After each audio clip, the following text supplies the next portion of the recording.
Network is here. Hold no punches. I'm real revolutionary right now. Support this man, Black Media. He makes sure that our stories are told. Thank you for being the voice of Black America, Roland. Stay black. I love y'all. All momentum we have now, we have to keep this going. The video looks phenomenal. See, there's a difference between Black Star Network and Black-owned media and something like CNN. You can't be Black-owned media and be scared. It's time to be smart. Bring your eyeballs home. You dig?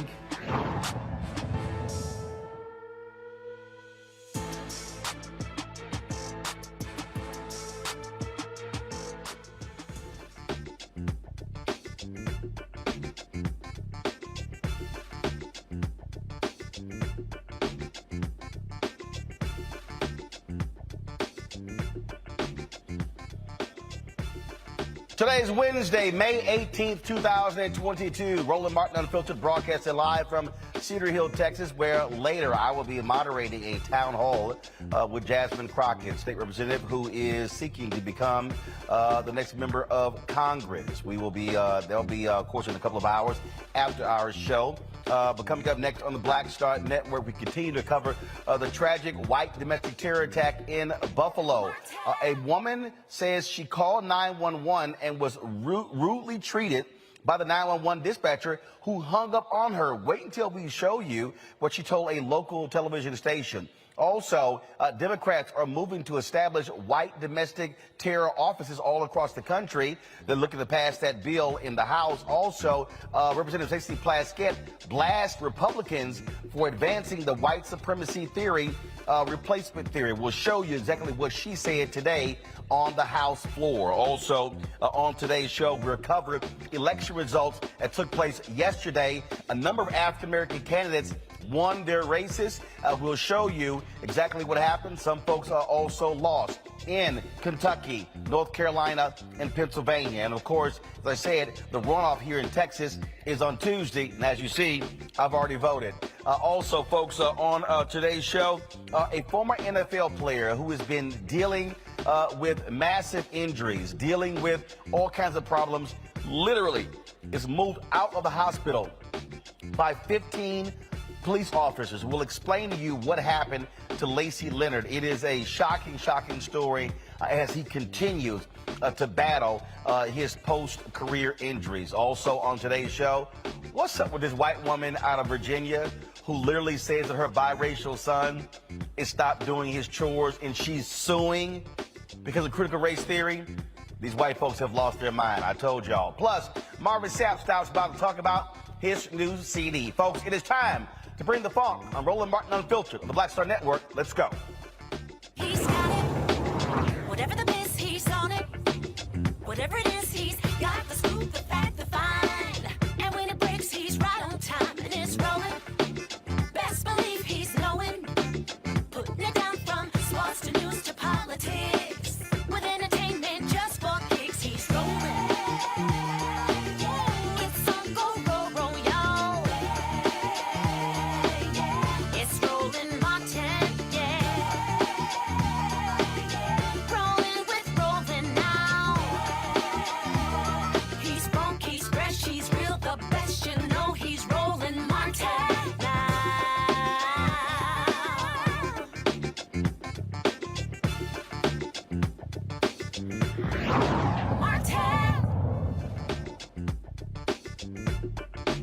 Live at...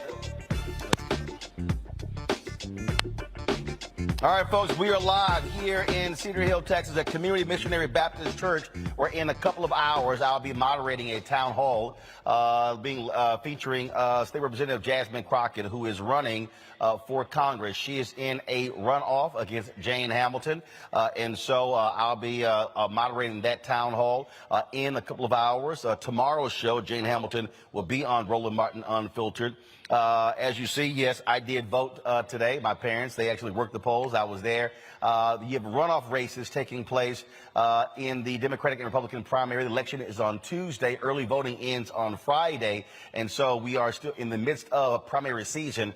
And of course, we're also looking at what is taking place across the country. A number of primary races. We'll get to that in a second. But first, we want to talk about Buffalo, the continuing fallout over the mass shooting, the white domestic terror attack, which took place in Buffalo on Saturday. 10 people gunned down in a Tops grocery store. Folks, but one of the most disturbing things took place when a woman called 911 and was treated rudely, and they hung up on her. She called into a local television station to describe what took place in the store and how she was treated. Here is that particular exchange. What you saw this afternoon. I didn't really see much at all. I just heard the gunshots and just dropped down to the ground and just waited for him to stop. And he just wouldn't stop. So I tried to call 911, and I was whispering because I could hear him close by. And when I whispered on the phone to 911, the dispatcher would start yelling at me saying, "Why are you whispering? You don't have to whisper." And I'm trying to tell her, like, "Ma'am, he's in the store. He's shooting as an active shooter. I'm scared for my life." And she said something crazy to me, and then she hung up in my face. And I had to call my boyfriend and tell him to call 911. Well, that is certainly unfortunate, Letitia. Folks, here's a statement from the Erie County 911. So here's the statement. Here's the statement I'm reading right now. Erie County, which runs the 911 Communications Center through Central Public Police Services. This is the statement that they actually released. Immediate action was taken, and the individual who took that call is now on administrative leave pending a disciplinary hearing, which should happen within a couple of weeks. Again, on leave. Folks, talk about absolutely crazy here. Seriously? And so when you listen to that, she said that they hung up on her. Man, talk about absolutely crazy. Now, here's the deal. In New York State, unlike many other places, 911 calls are not publicly released without a court order. So we have not been able to actually get the actual 911 call. Folks, it just, man, again, just makes no sense whatsoever. We're going to talk about that in our second with our panel. This also happened. A New York correctional officer has been suspended for literally making fun of the shooting. What happened was he actually made this post, sent out this post. Gregory C. Foster, who was a corrections officer at the Attica Correctional Facility. This is what he posted. "Too soon? This should weed out some of my Facebook friends." Yeah, they actually said that. Okay, this is a statement that came from the New York State Department of Corrections and Community Supervision. Early this morning, DOCCS had been made aware of a despicable social media post by an employee of the department. The comments made by this correction officer are in violation of multiple department rules and will not be tolerated. This vile posting does not represent the morals and values of the thousands of staff members in the department. The individual responsible has been suspended without pay, and DOCCS will be seeking termination. The department has engaged the Civil Rights Task Force, which we are members of, for potential criminal prosecution. The department also launched an internal investigation to identify and discipline any staff who may have engaged with the posting.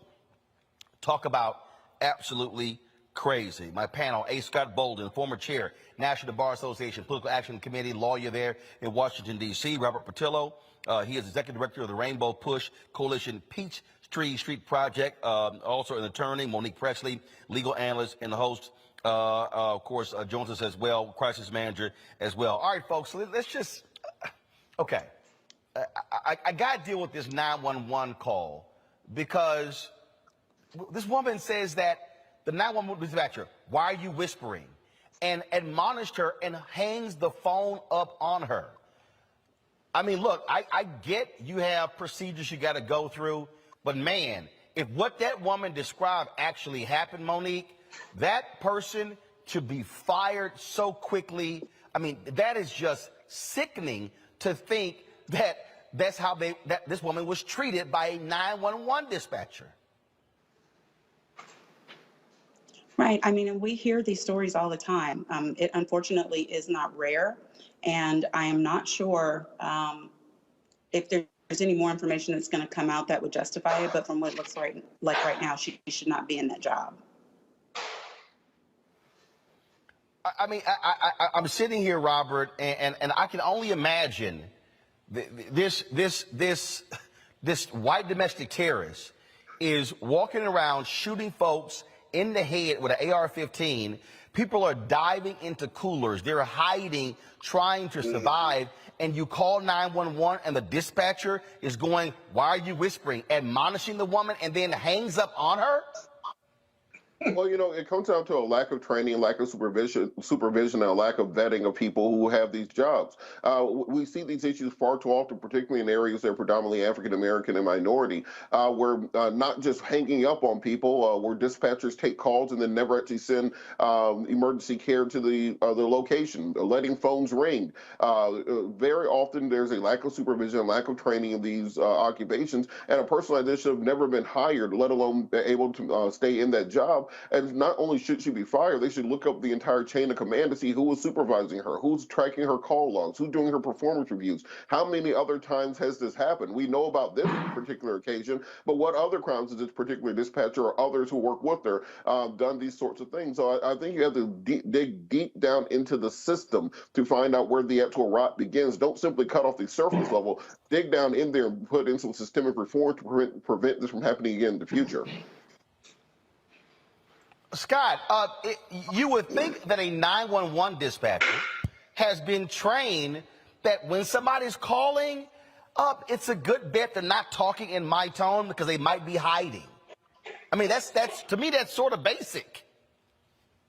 Yeah, you know, 911 support is not a job where you can have a bad day. Pilots can't have bad days. Police officers, to be honest with you, can't have bad days. And she's whispering because there's the shooter, but she could have been whispering because a burglar was in her house. And the 911 caller, remember the young kid who was 11 years old in the park playing? She's whispering. She's whispering, but again, I'm trying to demonstrate how important these calls that come in at 911 are important. The kid that got killed in Cleveland, another dangerous piece, had to do with the call, the 911 dispatch, not giving the police all the details, that it might be a toy gun and so forth and so on, and the police show up and shooting within 4 seconds.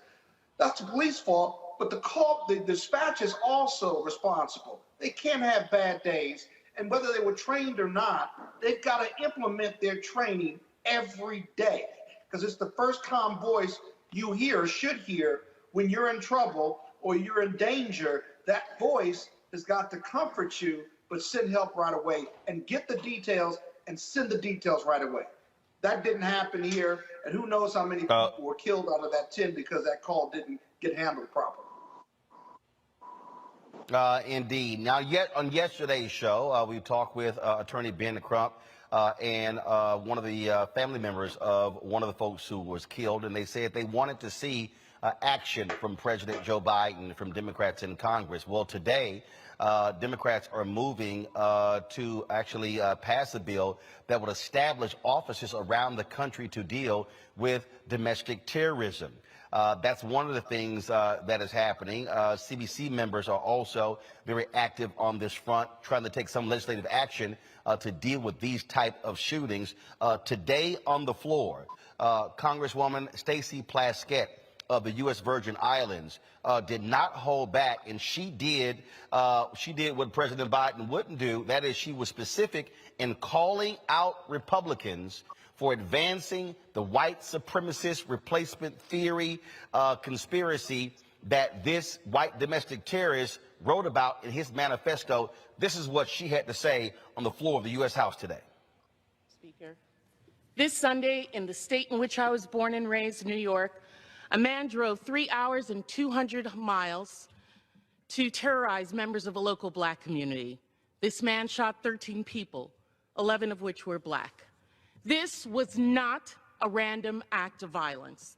This was domestic terrorist attack, was an act of hate ignited by replacement theory rhetoric that is fueled by white supremacists, Fox News, and indeed some of my Republican colleagues. This false, ignorant, race-baiting theory called the Great Replacement has been used in multiple race-based domestic terrorist acts, including the synagogue attack in Pittsburgh and the El Paso shooting attack in 2019. There are a number of my Republican colleagues who spew this vile and venomous rhetoric.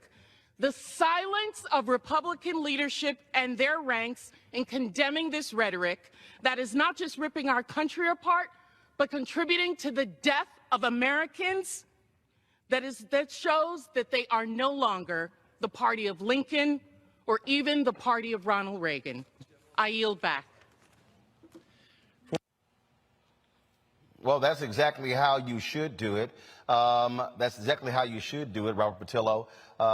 Again, people were talking about they want to see things happen. Democrats are trying to move in the House to establish these domestic terror officers. Your thoughts on that? Well, now, I think we have to dive a little bit deeper into great replacement theory because people, for some reason, think this is a new idea. I first heard this from David Duke in 1988 when they started talking about birth rates in the white community. This was after Reagan passed amnesty in 1986. So the whole concept is that the white race is not reproducing at a sufficient rate, not just here in America, but also in Northern Europe, to replace themselves generation over generation. And because of that, they are slowly dying out as a group. This is why during the Republican convention in 2020, we kept hearing them talk about Western civilization because it goes deeper than simply America. They are fighting for what they believe to be their legacy as white people on this planet. And if you look at the numbers, in 1960, white people made up 90% of the U.S. population. In the year 2000, they made up right around 70% of the United States population. The last census, they make up 57% of the U.S. population. And originally, people thought the singularity date when white people would become no longer a majority was going to be in the 2040s, and now it's projected to be about 2036 when they will drop under 50% of the United States population. So almost all Republican policy over the last 3 decades has been based upon this conceptualization of slowing down this singularity event where they will no longer be the majority. Why are they fighting so hard to repeal abortion? Well, they need white women having more babies, and they can't have them having more babies, so they're out here on birth control and having abortions. Why are they trying to build a border wall? Well, because when you're having 200,000, 300,000 immigrants coming into the country every month or so, it speaks of that pace of them being dying out in this country. Why do they fight so hard against African American rights? Why do they do mass incarceration? Well, try to keep those population numbers down in the black community. For most of our lives, all of us on this panel, black folks have been between 13 and 15% of the population, not growing at the rate that was initially anticipated if you go back to some reports from the 1960s. So everything in Republican policy is based upon this idea. Indeed, the entire Cassia Belli of the GOP right now is in furtherance of this great replacement theory. It is not a fringe theory. Indeed, it is central to Republican Party politics and Republican Party policy. So when we talk about rooting this out, it's not simply a question of, well, let's get these racist and white supremacists and these lunatics who go on shooting sprees and taking care of them. We have to fundamentally carve it out of the American body politic because it's caustic to everything that it touches, because it's predicated on one singular idea, which is the survival of the white race here in America. And until we realize that and understand that and see how it dictates public policy, there's no way that we can properly address it. So of course we should be setting up these offices of domestic terrorism, but more so each of these shootings should be taken out of the Department of Justice and put into the hands of the Department of Homeland Security. We should be investigating Charlottesville the same way we investigate Al-Qaeda. We should be investigating Buffalo the same way we investigate ISIS, so we can find out who supplies these weapons, what chat rooms are they in, what are the commonalities, who are the deep pockets behind this, how deep does the organization go, and go in and break them down the same way we would break down a terrorist organization overseas. We have to do that right here in this country. Well, part of the problem, Scott, is when you have that, which is one of the reasons why Representative Plaskett said what she said, when you have Republicans who just refuse to even say anything about it. The folks at Raw Story actually questioned a couple of senators. One of them was Texas Senator John Cornyn. I'm here in my home state. And what was interesting is this is what he said, quote, "I think it's tragic. I don't know if you could call it a trend or not." Now, this is somebody who was on his way to a closed-door intelligence briefing. Now, keep in mind, you had the white supremacist attack that took place in El Paso, 2019, 23 killed, 23 injured. We saw what happened in Charlottesville. We saw what happened January 6th. Then we also, of course, saw what happened in Charleston, South Carolina at Mother Emanuel. We saw just what happened in Buffalo. And this is what he said. It's just a cop-out trying to blame this on. I mean, it's violence committed by either criminal people or people who are deranged. Now, this is the former Chief Justice of the Texas Supreme Court, former Attorney General, now United States Senator. He said, and if people want to put that in a pigeonhole or category, whether it's hate crime or whatever, it doesn't make it any less evil. Now, Senator Ron Johnson, Republican from Wisconsin, this is what he said. He actually had a problem with the question itself. He said, quote, "I think it's awful. I think it's grotesquely divisive." Okay. What it is the media's showing themselves for who they are, which are advocates for the radical left, and they're just trying to cover up for Biden now. Oh, who is Ron Johnson? The most recent chair of the U.S. Senate's Homeland Security Committee. This is why I keep saying, Scott, that if Democrats lose the Senate, these are the people who are going to be in control of the Senate. If Democrats lose the House in November, you're going to have crazy, deranged Republicans who believe in the white supremacy view of replacement theory, who are going to be in leadership in the U.S. House. That is what is at stake.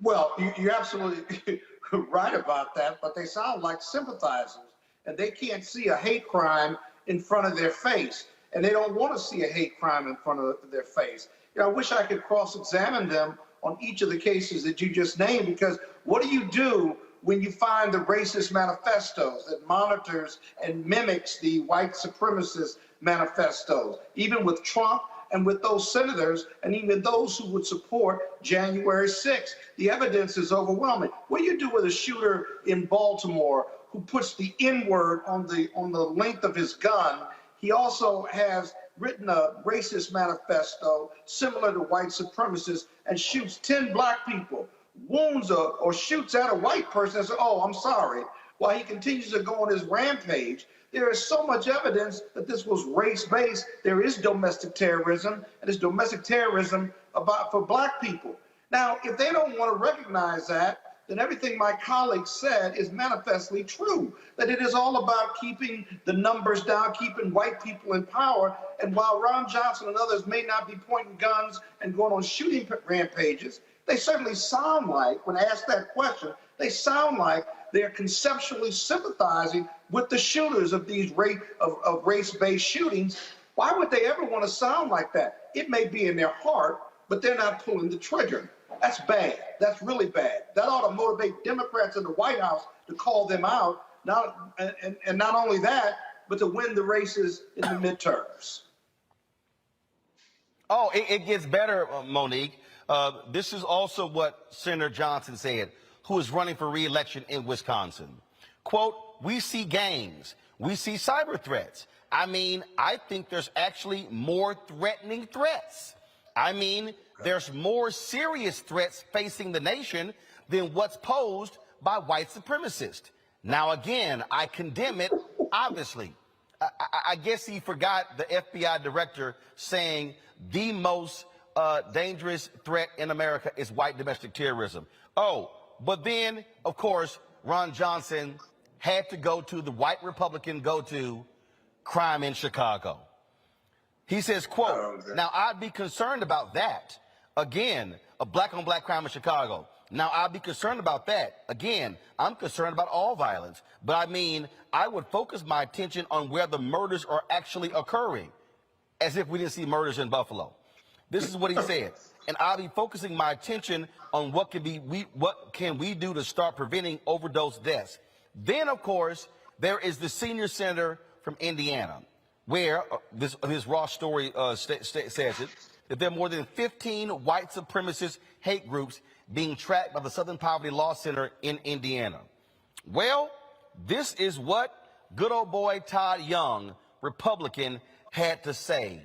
Monique, oh gosh, I'll tell you, what's on most Hoosiers' minds is inflation, border security, war in Europe. I think the president and our national Democratic leaders will be well served by finding some solutions to our most pressing challenges. Now, these are the Republicans. He's right. Who will be in? Go ahead. He's correct. That is what's on Hoosiers' minds. He knows his constituency, and they don't give a damn about us. Hold up. That's on white Hoosiers' minds. I would think there's some black folks in Indiana who probably care about the issue. Right. I mean, and we don't know how many black folks are actually part of his constituency, and are voting for him and are responsible for keeping him in office. Monique, he's a U.S. senator. All black people in Indiana are constituents of this guy. Oh, now he may not care about them, but they are constituents. I'm talking about who he's serving, who he cares about, who he speaks for, who he's thinking about, and what they care about. And he spoke plainly about those issues, and they do not care about us. We are so dehumanized that when police kill us, it doesn't matter. We are so dehumanized that when the white supremacy and racism is in their faces and they cannot deny it, they'd rather compare and contrast and find issues that are more important than white supremacy. They'd rather find danger and threats that are more dangerous than what is happening to black people in the manner in which we're being targeted as citizens of this country. So when people like him tell the truth of their experience, their existence, their work, and their issues, I just believe them. I take them right where they are. He meant what he said, and he said what he meant. And Roland, I want to talk about this "what about Chicago" argument that we always hear from these people whenever we start talking about crime in the black community. We start talking about police brutality, white supremacy. All crime is terrible. Yes, we understand that. But there's a reason that we treat, let's say, radical Islamic terrorism differently than two white guys fighting in the Chili's parking lot. It's because there's different ways that you handle and address them. These are organized events. So the same way that we go after Al-Qaeda, that's the same way we have to go after white supremacy, because these are organized organizations. Do you really think an 18-year-old went out and bought all this equipment, body armor, front and back, level 3A, a tactical ballistic helmet, an AR-15 of multiple magazines, that tactical training and shooting was, and ordered all this stuff? Most of those things you can't even order before you're 18 years old. So clearly there's organizational backing behind what he was doing. They try to play this off as simply being one lone wolf crazy person who had a bad day, quote unquote. No, No, we need to find out and use all the tools in the hands of the Department of Homeland Security to find out who he co-conspired with, who helped him write that 180-page manifesto, what chat rooms was he in, what organizations was he part of. Find out where the rot begins. Don't simply take this at surface level. In the same way that we treat terrorism differently than we treat white-on-white crime, that's why we treat white supremacy and white domestic terrorism different than black-on-black crime, because the solution to both is different. Therefore, you have to treat them differently. So every time they do this whataboutism, I just simply say, well, then why exactly did we even have a war on terror? All murder is bad murder, so why should we even fight terrorism overseas when you still have white-on-white crime here at home? Until we can take care of all white-on-white crime, then we should not be addressing radical Islamic terrorism or anything else. But the fact is they're simply using a canard in order to try to distract people from the fact that they know a big chunk of their constituency agrees with that shooter, and that's why they never want to address it. Nor do they believe in racism. Well, and this is also... You sound surprised somehow. Oh, yeah. Oh, no. They don't think this exists. White people are afraid of the race question, racism, or that being the basis for anything in America, including critical race theory that they don't want taught in the school. So I'm not surprised at that. They should be better, but they've never been victimized by racism. They don't even believe in racism. They take point by point until you get a George Floyd where they have no choice but to say that was police misconduct. Well, let me remind people, in Wisconsin, Senator Ron Johnson is running for re-election. You know what you should be doing? Booting his behind out of office. All right, folks, got to go to a break. We come back, more of today's news as we're broadcasting here from Cedar Hill, Texas, where in about 90 minutes I'll be hosting a town hall with Texas State Representative Jasmine Crockett, who is in a runoff battle to replace longtime Congresswoman Eddie Bernice Johnson here in Texas. We'll be right back. Roland Martin Unfiltered on the Black Star Network.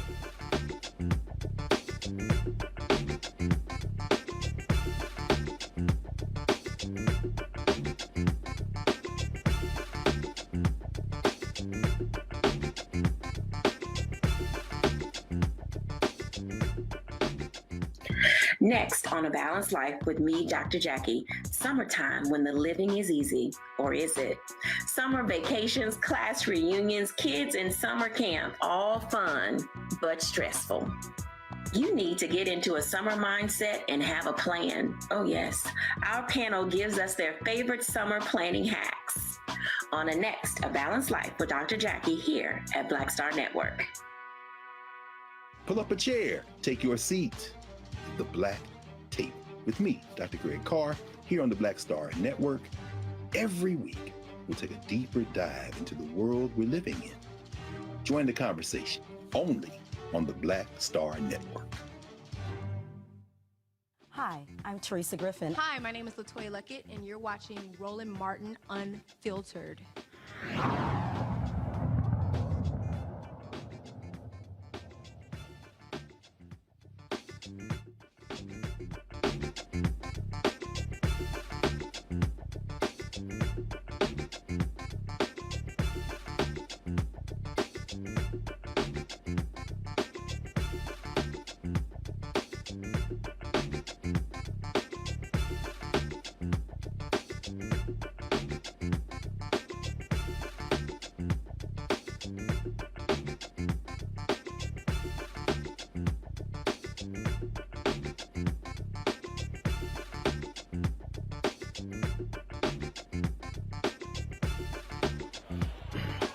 All right, folks, as I said, I'm here in Texas where there are the runoff elections from the primary taking place on Tuesday. Last night across the country, there were primaries in a number of states, of course, Kentucky, North Carolina, Pennsylvania, Nebraska as well, Idaho, Oregon, all across the country.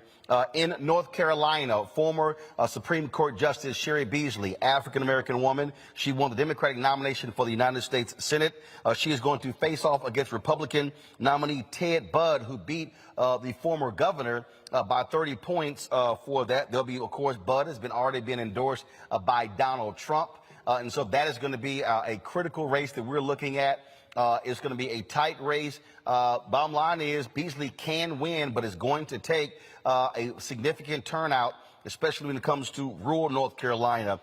May 24th, of course, that's 6 days from now. Beasley will be on Roland Martin Unfiltered. We'll be talking about her race. Now also there in North Carolina, Don Davis beat Erica Smith for one of the congressional seats there. Of course, we had Erica Smith on the show.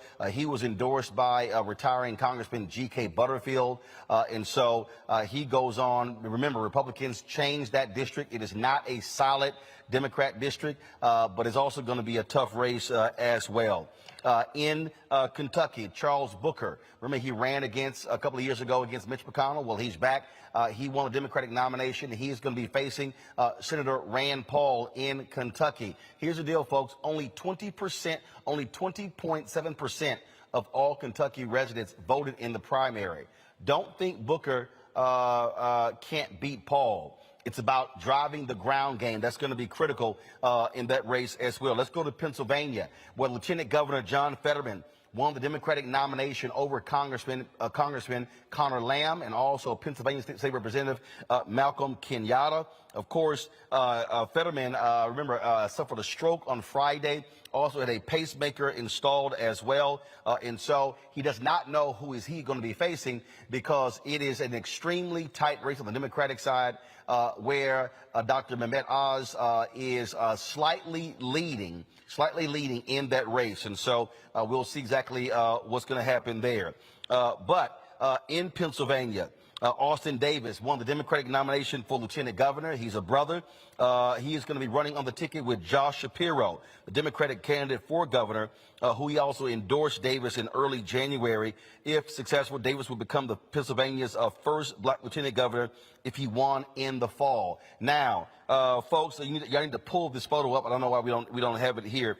There was a congressional race, the Pennsylvania 12th, and everybody was paying attention to. And that is, you had this young sister. She's a state representative. Her name is Summer Lee. And folks, APAC dropped $3.3 million. There are various political action committees to stop her from winning. Well, guess what? It didn't work. It failed. Summer Lee has won that Democratic nomination by about 400 votes. She is a progressive. She was supported by Senator Bernie Sanders. And again, she worked the ground.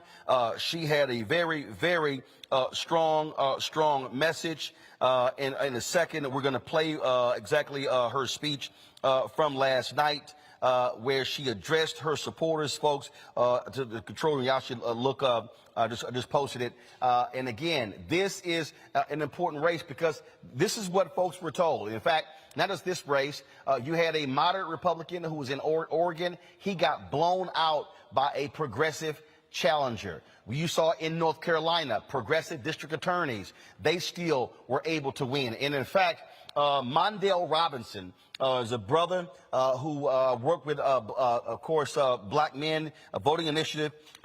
He actually hit me up. He sent me a text. Just give me 1 second, y'all. Let me find it. So Mondale Robinson ran for mayor in Enfield, North Carolina, a rural town there. He was running against an incumbent. He ran as a strong progressive. This is what he tweeted me a couple of hours ago. I did it. I defeated an incumbent by 50 percentage points and got 76% of the vote. I outperformed everyone on the ballot. No candidate running for any office in North Carolina outperformed me with Enfield voters. He said, I'm telling the world that you can be as progressive in the rural Black South as you can anywhere, and it's a better way to turn out low propensity, sporadic voters. In some of the other states as well, we saw the exact same thing. Bottom line here, Robert, all of the folks who have been saying that, look, progressives, look, you got to run different. We have seen where folks actually are winning. Now, yeah, then you have, of course, moderates still winning. And yes, this is the primary. But the reality is this here. If you look at that race, Summer Lee is a perfect example. That sister, they put the work on the ground. They didn't sit here and bombard the airwaves with television ads. You can only buy so much TV, and folks just start tuning it out. I'm telling you, what these candidates should be doing is telling, I'm in the church, I ain't gonna cuss, but they should be telling these Democratic strategists to go to hell by always trying to put money in television. If you put money on the ground and turn people out and reach the low propensity voters who align with your values, you can beat these Republicans in November. You're absolutely right, Roland. I think that this is the problem that we've had with the DCCC, with the Democratic National Committee. They still want to be kingmakers. They still want to have the power behind the curtain. They still want to be able to tell people who the candidates are going to be. Back in 2009, I was running the Attorney General's race here in Georgia for Ken Hodges. Shout out to everybody on the campaign who's now old now. But from the Attorney General spot, we did a 159 county grassroots strategy, knocking on doors all the way down in Oglethorpe, up in Hart County, all around the places where they tell you the Democrats aren't supposed to be out knocking on doors and looking for voters. We got more votes from the Attorney General spot than the Lieutenant Governor or the Governor got during that primary. So grassroots work works. What it takes is people willing to actually hire local strategists. Quit flying in people from D.C. and New York and L.A. to run your campaign in Lowndes County, Alabama. Get people who know the grassroots, know the ground. And this idea that progressives can't win is a pernicious lie that's been created by the kingmakers and the party politics. President Trump blew all that up. He blew up the entire concept of having to run to the middle, of having to be this kind of neutral candidate that can appeal to both sides. We are in a tribalistic campaign season right now. You see the campaign right there in Pennsylvania, where you had three candidates running. One was running as being crazy, one was running being crazy as hell, and then one was running being crazy as all hell. They are not trying to get moderate votes in the middle. So when you're running as a progressive, you have to run on that agenda. They got 81 million votes in 2020. Make the promises, bring them through on the local level, and that's how you win, not by being this kind of blank canvas, white guy with brown hair smiling in a cornfield with a dog that campaigns used to be. You have to actually motivate voters and get out there, bring them to the polls, get them motivated, and tell them exactly why they need to vote for you, and you can win if you do so. You know, this is the thing that as I'm looking at here, Monique, again, here we are 6 months out. And the reality in a lot of these campaigns, what you often see is you see this intense focus on, again, television ads and let's appeal to the independent voters. Bottom line is this here. You go after the people who you likely can get out. When I was in Kansas City last week, they were talking about how their goal is to get 40,000 people. Is to get 40,000 people focused, and that is to try to get local control of their police department.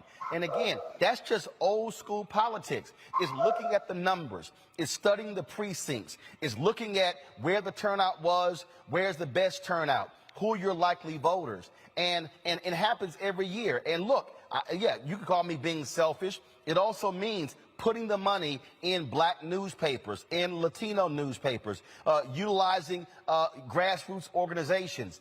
When you have these strategists who, frankly, you know what? They really don't care if they win or lose because they're going to keep getting their checks. Bottom line is this here. You've got to put the money on the ground to turn your voters out.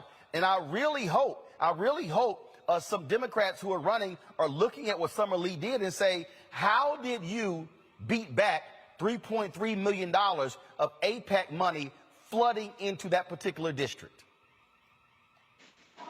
I mean, and I think that's why organizations like Black Voters Matter are so successful, and why people who have any sense are supporting them and supporting their endeavors as they're running these campaigns. Those of us who have been around campaigns for a long time, like Robert, like me, like Scott, we know that the ground game really is the only game. And so while there is, as LaTosha Brown always says, you can't out-organize voter suppression, there are still methods and mechanisms that you can use to win in a fair fight. And that's what we saw happen. Yeah. Yeah, you know, Roland. Again, as I look at a lot of these races, and again, I spent a lot of time last night. I spent time last night just looking at a lot of local races, looking at DA races, looking at some state representative races, and the races where you have these strong progressive voices. They were outgunned, they were outspent, they were outraised, but they were not out-hustled. Yeah, but that's true. And it's all about the ground game. It's all about get out the vote. You know, Marion Barry used to say to me when I represented him before he passed on with the aim we got his wings, he used to say it's called political science. There's a science to politics. There's a science to campaigning. And everything you said about the ground game and getting in black newspapers and human touch and touching voters and counting those voters. He used to have these cards. Whoever he knocked on the door or his people knocked on the door, they got their name, address, whether they're a super voter or not, and he kept those cards. By the time his campaign came around, he knew how many votes he needed to win. He knew where those votes were going to come from. And on election day, it was about implementation. Did you have the money for buses? And each bus leader on his campaign had those cards that they have taken in interviewing super voters and general voters across the city, across the District of Columbia. And so by the time election day came, he was counting votes, and when they would turn in those cards, he would know or have a good idea how many votes he got out of Ward 1, 2, 3, 4, 5. He would know that already. And so he would go into election night after the polls closed with a really good idea of where he had gotten his votes from, what the number was, and then whether he was going to win or not. That's political science, and that's what you're talking about. And Roland, on that same point, well, and here's what's crazy, Monique. You can actually see who voted and who didn't. I mean, you can literally go. You can they will have the data, and it says these are the registered voters. These are people who actually voted in this precinct. And so if you've got a precinct of 800 voters and 60 voted in the last election, I'm just saying that's what knocking on those doors, that's what touching them, that's what going to them.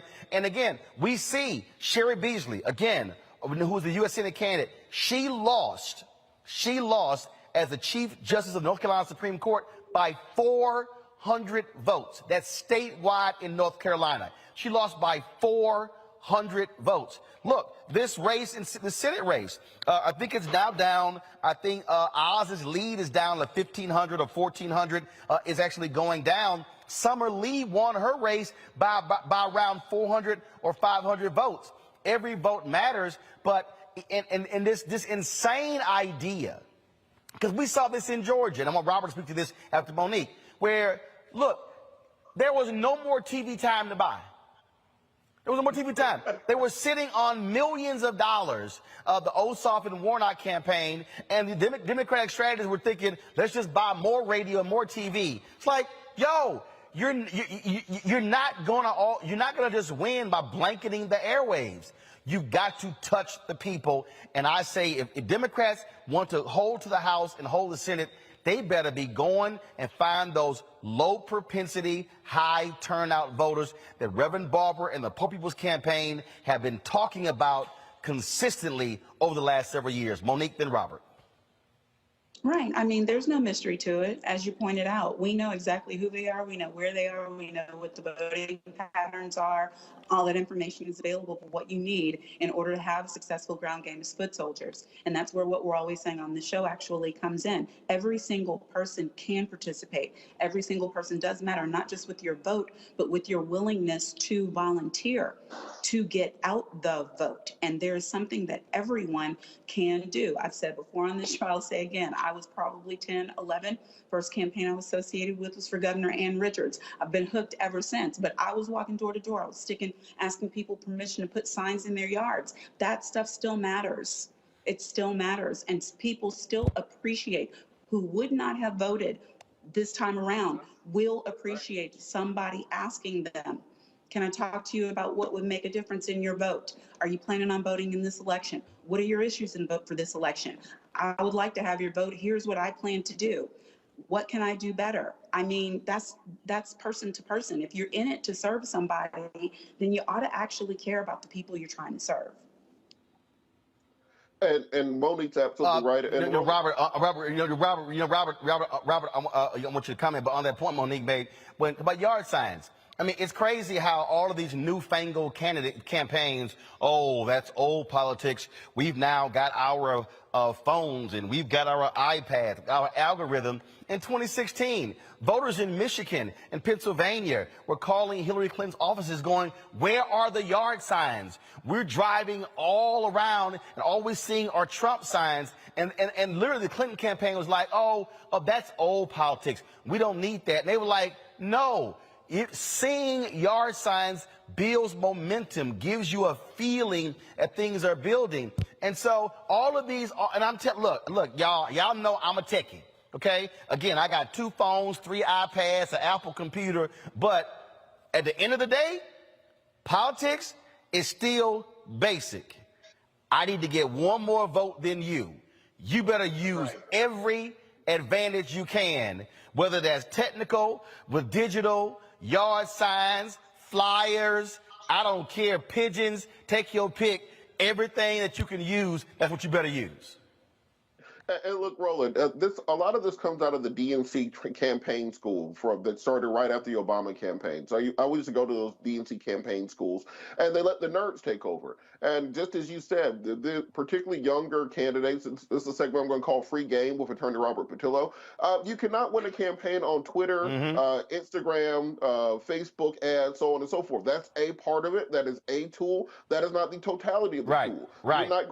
You're not going to win elections going to cocktail parties and fundraisers and meet and greets. You're going to have to go to those old folks' homes and the senior high-rises. You're going to have to go not door to door in counties you don't want to go to. You're going to have to actually wear your shoes down to the point you have to get a new pair because you put a hole in them. You actually have to have a ground team that can go door to door because particularly in local and municipal races, you can actually have the names and phone numbers of every single vote that you need to win before election day, and then on election day you can just simply call through those lists to make sure that your voters are turning out on election day to vote for you. Let's say you're in a district where you need 1,500 votes to win. You can call 1,500 people with a team of 5 folks in one day to get them out to the polls. So put the actual work in. Quit trying to outsource it. Quit trying to use vote builder and algorithms and think you're going to outsmart the system. It's still going to come down to who works the hardest, and that's what it takes to win.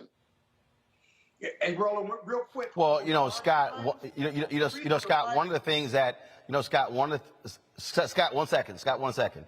One of the things that Robert just laid out there, again, about getting back to basics, when you talk about that old shoe leather, again, what Reverend Barber has consistently talked about is that there are people, low income, poor workers. They actually represent more than 90 million voters. He said if Democrats literally turned out, bumped that number by 5%, they win. But you've got to be willing to actually talk to those voters. And that's why, hey, all these Democrats, the ones who were whining and complaining, oh my God, we didn't win because defund the police. Well, there were actually some people who won in purple districts who still won because of that. In spite of that, the bottom line is this here. What are you saying to voters? And you know what? It's a whole bunch of lazy politicians who get outworked. Okay? And they're used to just doing the minimum. And so they should be studying a Cori Bush, AOC, studying Ayanna Pressley, studying these newer members to say, hey, how are you putting the new with the old? The people who whine, oh my God, I lost my position, it's likely they got outworked. Yeah, you still gotta hit the ground. Those yard signs, what's important about those yard signs is the more yard signs you see, people believe that you're going to win. And why do they believe that? Because if you're a voter and you're willing to put a yard sign and tell the world that you're voting for Hillary Clinton or voting for Cori Bush, people are going to believe you. And if they're in their neighborhood, they're going to believe you. And then you're really to go public. You're going to tell the world who you're going to vote for. That's just powerful. but you got to go get those other voters. If you're down in the poll, because most polls will poll super voters, right? That's voters that vote in every race. That's people on this show right now. But there are a lot of people who aren't touched because they can't talk about the issue. You go touch them, you listen to them, you get a commitment for their vote. This might be the first time, that 90 million Reverend Barber talking about, that might be the first time a candidate or somebody in the campaign knocked on their door, registered them to vote, and listened to what the issues are they're facing. Whether you're in rural Georgia or rural North Carolina or the suburbs of Chicago, it may be the first time because they're not super voters. You got to go get them. There's a big ass pool of voters, as you said, that have never voted or don't vote all the time, and ain't nobody asked them to vote. Go get them. You ain't got to have 50-50 in the Senate. Just go get them. But that takes work and commitment, Roland. That takes work and commitment, boy. You got to have volunteers. You got to blanket that junk. And you know what? You're right. A lot of politicians don't have the manpower or the money to do it, but they don't have the commitment. Well, and then look, I also don't buy.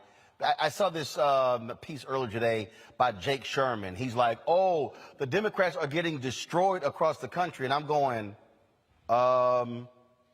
what election were you watching last night?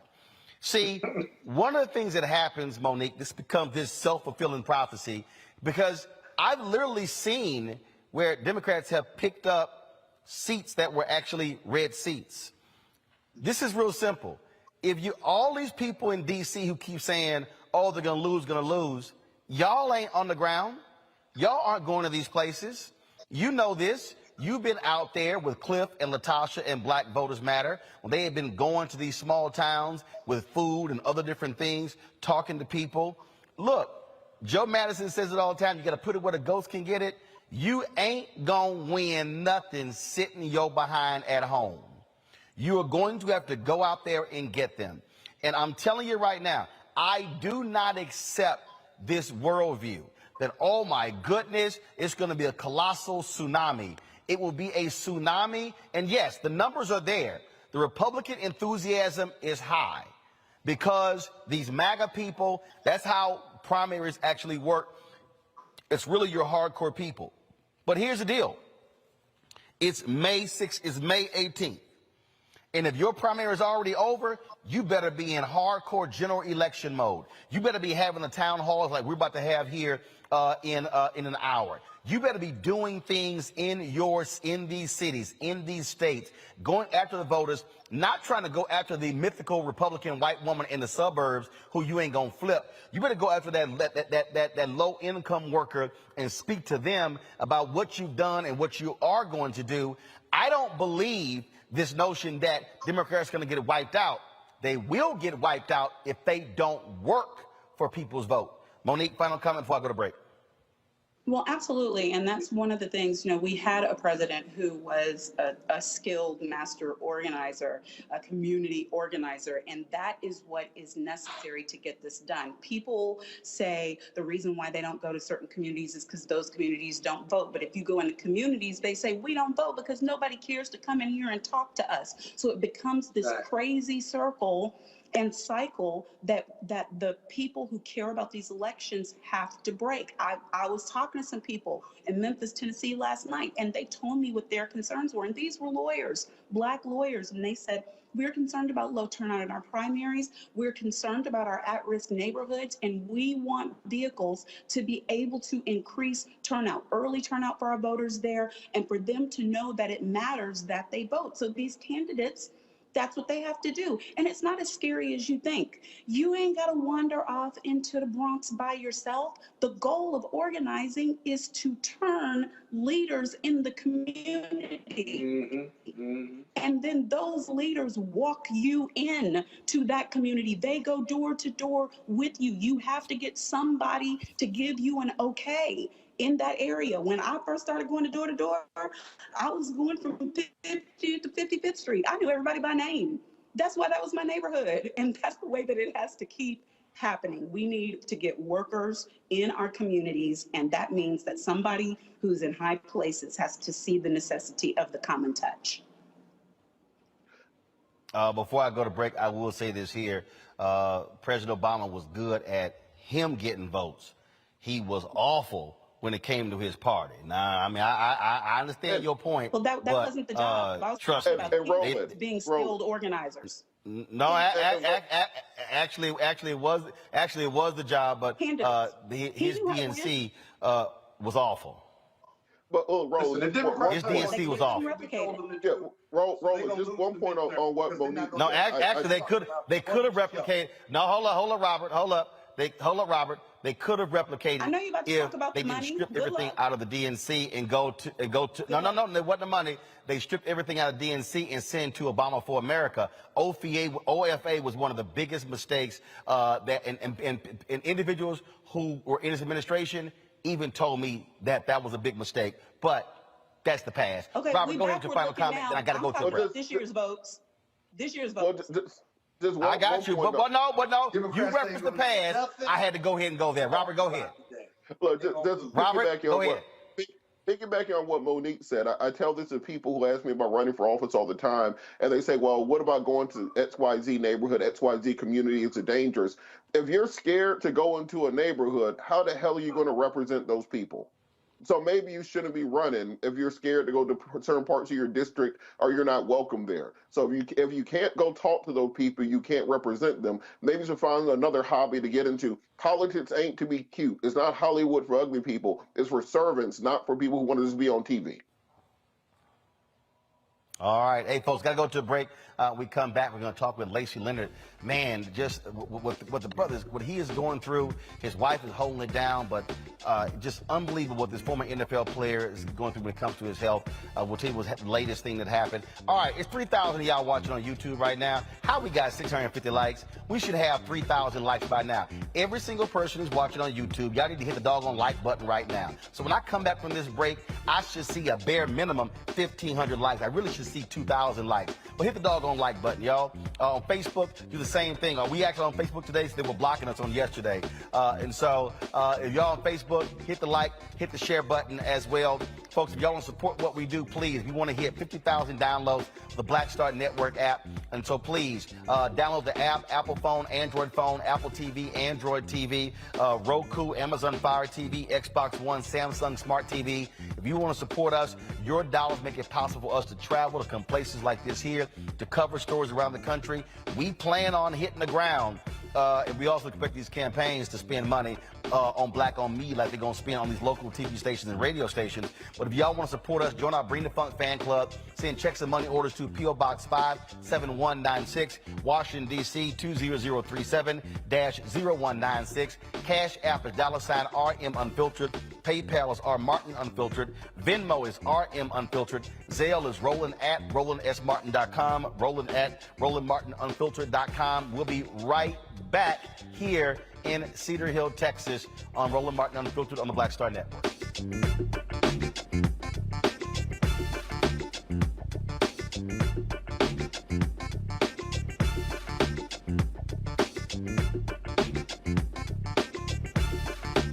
We welcome you to the launch of the Mass Poor People's Low Wage Assembly and Moral March on Washington, D.C., June 18, 2022. We are a new, unsettling force, and we are powerful. New, unsettling force, and we are here.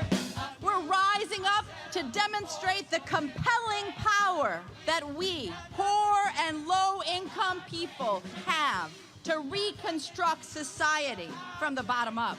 And we need to do it with the loudest voices possible, the biggest actions possible. Because we know that there is no scarcity in this land. The only scarcity is the moral will to do what's right. Hold on, just a little while longer. We are those with sub-minimum wage jobs who can't afford sky-high rent. People with disabilities are the fastest growing minority group. It's crazy to me that in 2021, it's still legal for workplaces to pay a sub-minimum wage to people with disabilities. There are still so much trial and tribulations that we go through as Indigenous people. We can't get a decent wage to sustain ourselves, nor can we get adequate housing. Veterans across this nation say enough is enough. We can't pat essential workers on the back on one day and then cut their health care the next day. Health is a political choice. What more do I need to do to prove that my voice is just as valuable as anyone else's?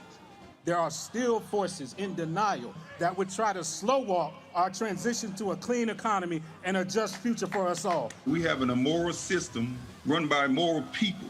But together we walk and we fight. It's time for a change. Reconstruyamos esta gran nación. See, we are people of resilience as we fight these interlocking injustices together. When we work together, mobilize together, and rise together, we become a voice for the voiceless, and we become an agent of change in a time where great change is needed. We need the third Reconstruction to ensure that deaf people, people with disabilities, and all people can have the right to live and to thrive. We know what they are doing, but the question is, what are we going to do? Reconstruction begins when we change our mentality and say it's time for you to get your foot off of my neck.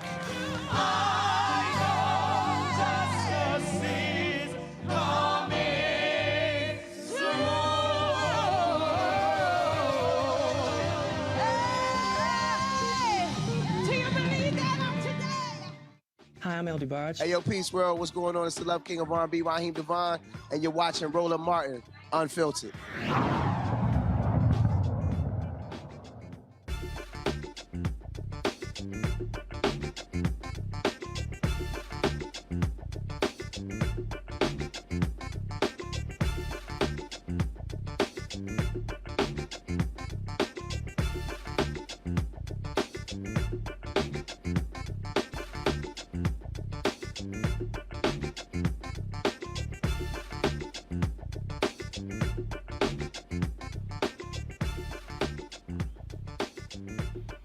All right, folks. We've told you numerous times. The trials and tribulations that former NFL player Lacey Leonard has been going through when it comes to his health. His wife Lacey has also been with us as well.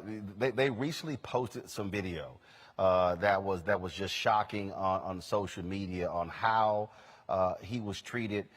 Literally cops moving him out of the hospital. This was the video that was posted. We saw it, and we reached out to both of them.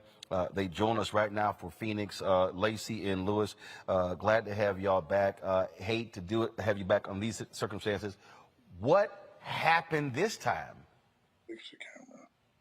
Well, essentially, Lewis was in the hospital. He had been in the hospital for a little over about 2 weeks. A little over 2 weeks. And it started off, he had went in, of course, like his gout had flared up really bad, and he was dealing with a lot of inflammation, a lot of pain. They ended up admitting Lewis. He was there for about a week.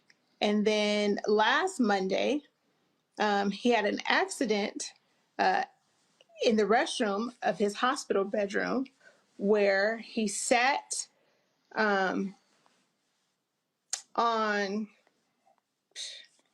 would you say, like a metal pole? Yeah, what it was, Roland, is one of the nurses left a sprout down that actually rinses out urinals. They supposed to put them up, and they actually left it down. And I went in to use the restroom and actually sat on that metal sprout.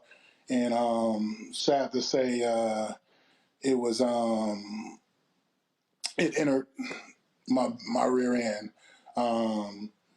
and from there.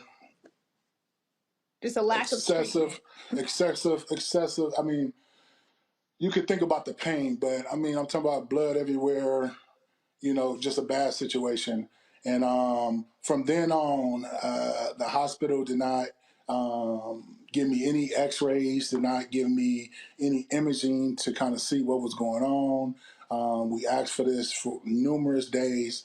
So all the way in, this happened on Monday, the 9th. They kicked me out the hospital on Friday morning. Friday the 13th. From Monday to Friday. Wait, hold up.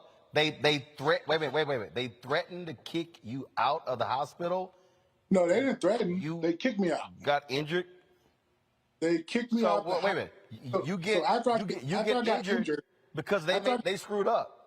Yeah, after I got injured, and there was negligence on the nurse behalf, because the nurse supposed to pick the sprout up whenever they go to do what they got to do. They're supposed to pick it up. She failed to do that. I got injured, and it was. I mean, I got pictures and videos, and it's some of the worst thing you could see when you talk about blood and waste. It was. He was already a bad experience. He was already not even really mobile. He was in a walker, so he was already considered a fall risk. So he really probably shouldn't have been in there by himself trying to use the restroom anyways. But that's neither here nor there. When he had the injury and I expressed to them that, hey, what's our plan of care at this point? Because he had already been in and was almost to recovery until that incident happened. Unfortunately, they're just kind of very dismissive. Some of the nurses in their reports, they said, oh, well, it didn't enter rectally. And I'm like, well, I'm sure he understands if something entered rectally, is there any way we can get, some scans done? That never happened. I did ask for an incident report to be written just for his records. And if something was to happen later down the line, we can make sure that we had some type of paper trail of what he might possibly be dealing with. I was informed that an incident report was done after I requested it, but I think being that I did request it, I think the hospital was already very we got to get this guy out of here. And so from there, it just kind of escalated with, them not giving him any type of pain medication, he was requesting doctors really not being, communicating with him as far as what was going on. And then what led to him being essentially kicked out of the hospital at 4:00 in the morning when I got the call was one of the hospital directors in Lewis had a conversation, and this particular director had informed Lewis, basically you violated a behavioral contract, so we're kicking you out. Lewis had not signed no behavioral contract. Lewis had not gotten no type of altercation with nobody at that hospital. Lewis was not aggressive. Lewis could barely walk. He couldn't walk at all. I mean, he's in there in a walker, and at 4:00 in the morning, they essentially told him, you have to leave. And when Lewis was saying, I'm not going to be able to go anywhere, I can't even move, that's when they threatened with the police. And Lewis was like, okay, well, you're going to have to do what you have to do, but I can't even move. And I guess they called Phoenix PD. And Phoenix PD came deep, as you can see in the videos, which I've never experienced anything like that in my life. I was terrified because by default, Lewis is 6'5", over 400 pounds. He looks aggressive. By American standards, he's an oversized black male, and you're aggressive. So I was scared for his life because I didn't know what these police were going to do. They were threatening, if you don't, cooperate, we will take you to jail. They even offered to take him in a police car to the hospital. And I'm like, wait, what? The hospital wouldn't even offer him a transfer to another hospital. And I'm like, okay, if you guys decide that you're not going to provide him care, why would you not transfer this patient to another hospital? And they failed to do that. And so it just, to me, was really disgusting because I know they wouldn't have done somebody that looked like them like this. Lewis was not no threat. He could not have harmed anybody. And the fact that even on their discharge paperwork, he wasn't discharged because they said he was healthy. They discharged him because they said he violated their, some type of behavioral contract, which which came out to being Louis that is videotaped just nurses in his room. And he told a nurse in particular, I just want to let you know for my safety, I am recording. And then that nurse then told the director, and that director said, okay, he's out of here. I think they were just frustrated. And anybody that works in healthcare, you are going to be frustrated with patients. Some of these patients are dealing with physically, mentally. That's something I had even expressed to this hospital the week prior, and everything was just kind of left to the wayside. So it was something I had never seen in my life. I was just totally just disgusted by it, honestly. Racial disparity in healthcare is we a did thing. reach out to the hospital.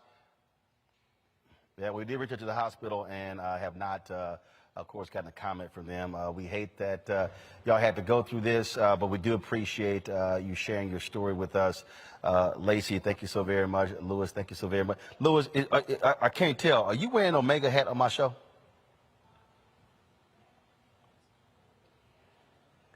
See, there you go. See, I know. See, I know. I know the serious subject. Look at the monitor. I said, "Is he wearing a Omega hat on my show?" Hey, I thought I told you about that last. I appreciate you, man, because you always tend to put a smile on my face. So I appreciate it. Well, we talk about some serious stuff, and so I said, you know what? I said I always got to do that. But Lacey, next time if he wear that purple and gold, go ahead and just snatch that off his head. All right, y'all take care. We be praying for you, Doc, and keep us abreast what happens. Y'all take care. We certainly appreciate it. Thanks a bunch. Thank you. Thank you again, folks. It's now people need to understand. We talk about this all the time, and one of the reasons why we continually have Lacey and Louis on here is because a lot of people need to understand. People watch NFL, they watch sports, they watch college football, but they never see what life is like after that, or what these families deal with in terms of these health issues. Some breaking news just coming in. President Joe Biden is in.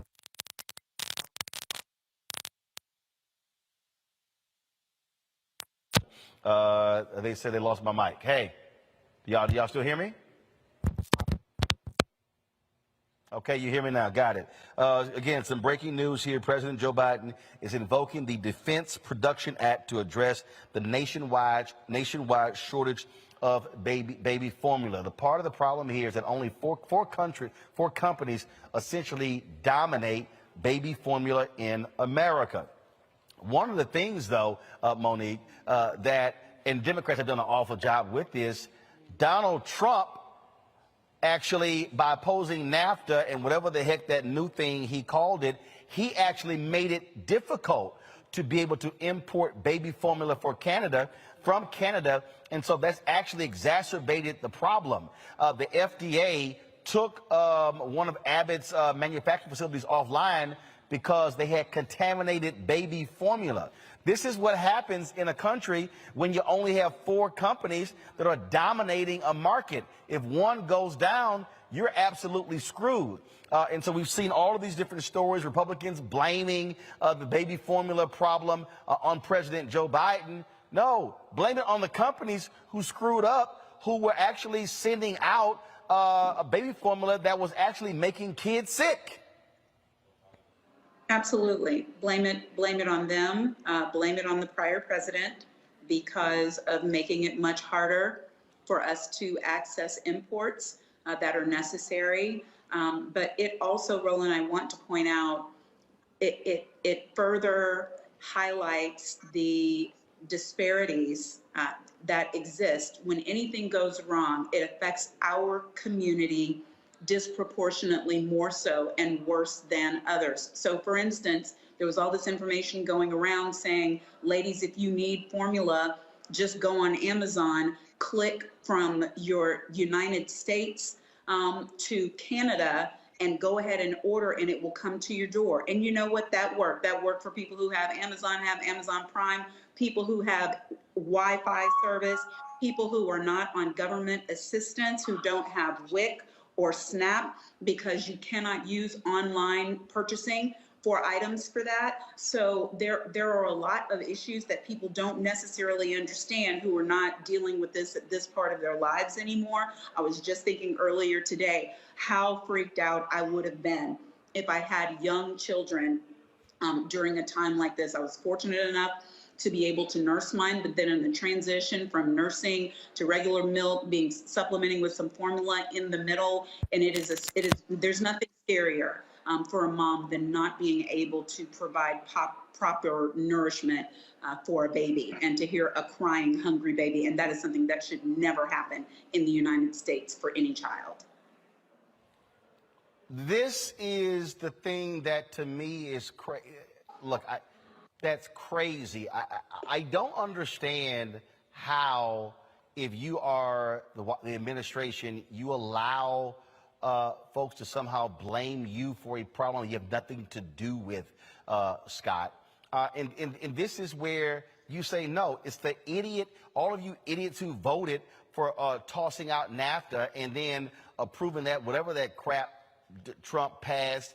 That's what made it difficult. You put the blame exactly where it is. And again, monopolies in this country. Four companies control 90% of the baby formula in America. Anything happens with one of those companies, it's a massive crisis in this country. And this is the problem with monopolies. Here's the other problem, though. Watch this. Under Trump, they let that company, that factory, shut down appropriately because of the formula.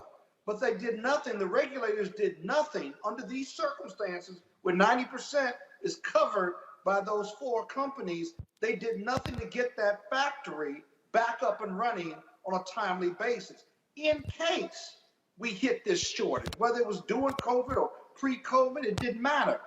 Their administration did that. Had that factory been back up and running on a timely basis, it's likely that you wouldn't have this delay or debate. But it's an election year. This is all politics. And so Biden's going to get blamed, and he's going to have to respond because he's in the president's seat right now.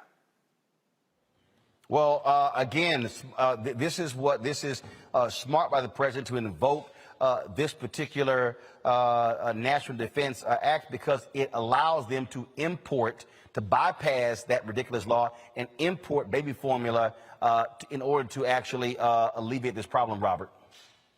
And look, Roland, I think this should also highlight the fact that baby formula is exceedingly expensive without government assistance, primarily because of the monopolies that exist. Back when I was in college, I was a security guard at Kroger, right there by the AUC. So we did the night shift. You know, the number one thing that people stole out of that Kroger?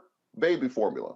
And so what they would do, they would steal large amounts and then resell it because they could resell it for a premium. It was literally like a day didn't go by that we didn't catch somebody stealing baby formula. A lady ran off. One of the guys I worked with chased after her. I made $8 an hour, so I ain't chasing nobody. And she hit him upside the head with one of those big cans of baby formula, so he came back covered in powder. It was hilarious, but that's beside the point. I think what President Biden needs is a better communications team around him, because what we don't see is him being able to send out surrogates on shows just like this, to hit the late night shows, to hit all the cable news shows, so they can get the administration's a part of the story out there. You still see more pundits and more spokespeople for President Trump than you see for President Biden. So because of that, you don't have anybody carrying the message. And going into November, you have to be able to show the American people that you're putting points on the board, that you're actually doing something to address these problems, that when they're solved, they aren't just mysteriously going away, but it's because of presidential action,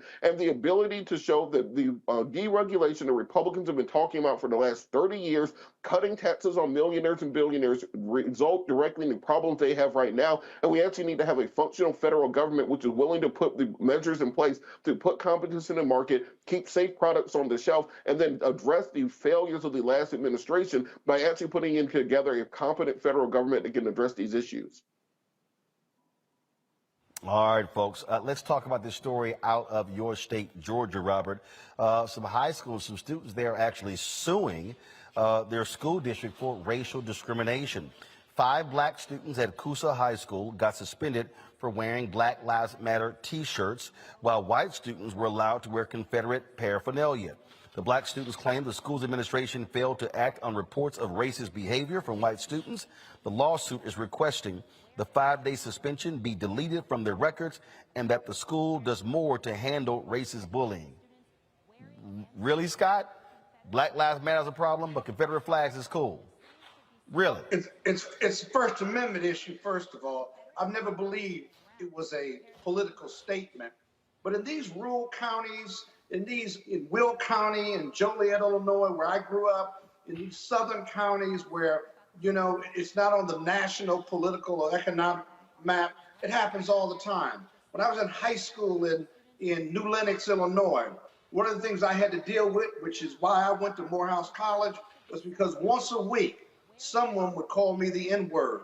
These were white kids from rural America who were bussed in to go to my high school.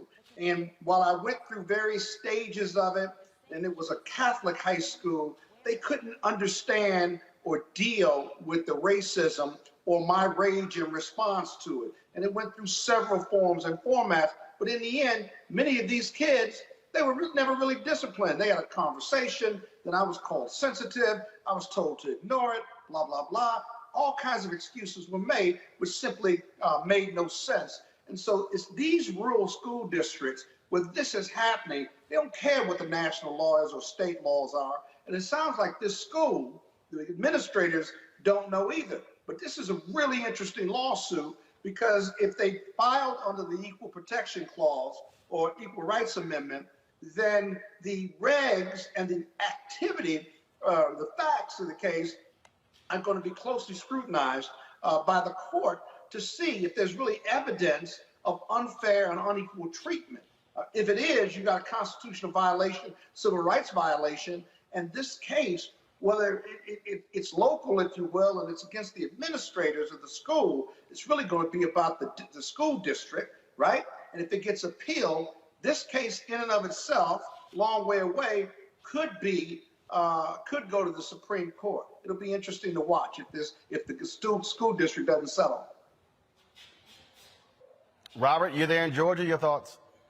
I think the school district is absolutely going to settle. And I think they're lucky that these parents are only asking for a clean record and for a change in policy, and not for monetary damages. Because, frankly, in case of this nature, we have multiple plaintiffs. You can probably file a class action against the district and frankly, go directly after the county in order to get monetary damages. So I agree with Scott that this will probably go up the ladder if it's not settled. But I think the school district understands that right now what they're asking for will be them getting off light. And if they don't end up settling with the students and doing the specific performance that they're requesting, they could end up in a monetary suit, which will be very deleterious to the school district. Monique? They'll change the lawsuit also. The right lawyer will amend it, put in the constitutional violation. Monique, your comment. And then ride it out until it can't go any further, even if they try to settle. It'd be a big case. You done, Scott? Yeah, I had one other thought, but it's your show, so I'll pass for now. I mean, man, I said, Monique, your thoughts 3 times. Oh, I didn't hear you.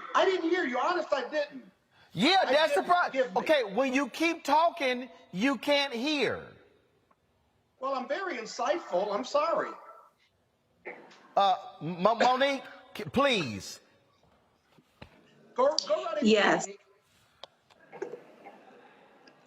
I agree with Robert and with the chatty one, Scott, on this. Whatever they do has to be uniform. Carrying around a flag is not the same as wearing paraphernalia that maybe the policy says that they can't wear. I don't know the specifics on what the policy did and did not say. It has to be uniform across the board, and hate speech. The Confederate flag in certain circles can be viewed as a threat in and of itself, as it should be. And I think there's actually case law about that. Scott's the smart one in the family, so he would know. It's in the fighting word language. No. He's not the smart No, one. we're not going back to Scott. We're not going back. Okay, no, but No, he's not. I was just, And we're not going back to him. I was just referencing him. I don't want to go back to him. But what I do want to plug and say is your friends from the NFL, Lacey and company, they need a med mal lawyer. I understand what NFL players go through, but what they're going through right now is medical malpractice, and it needs to be handled. Just thought I'd add that. Okay. We'll be happy to forward them your number. All right, y'all. Let's talk Not about my number. In Ohio. Yeah, no. Or Rob, one of y'all lawyers can take it. All right, let's talk about Ohio, where some parents are upset that some whites-only signs and black-only signs were placed on water fountains. School officials say the signs were taken down within 30 seconds. No one saw them. The principal, Aaron Davis, sent this letter to parents. Earlier today, Coleraine High School administration was made aware of an inappropriate and racist message that was displayed at CHS. The administration is taking this incident very seriously, as matters of racial insensitivity are not condoned or tolerated. We're currently in the process of investigating this matter. At this time, we have identified 2 students who were involved. Additionally, we have been made aware that the posting has been shared on social media. Any student, including those who are found to have taken part in sharing the post online, will also be subject to disciplinary action. The actions that were displayed do not reflect the values and culture of Coleraine High School or the Northwest Local School District. CHS stands firm on creating a culture of inclusivity, respect, kindness, and compassion. As a school community, it is our responsibility to make sure that our CHS family uphold and live out these values. We will not stand for intolerance of any kind and will discipline any student who participates in displaying intolerant behavior.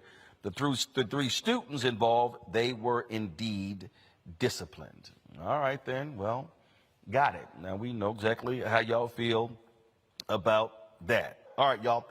Got to go to a break. We come back. We're going to talk with Marvin Sapp about a new CD he has. Also, our Fit, Live, Win, our Tech Talk segment.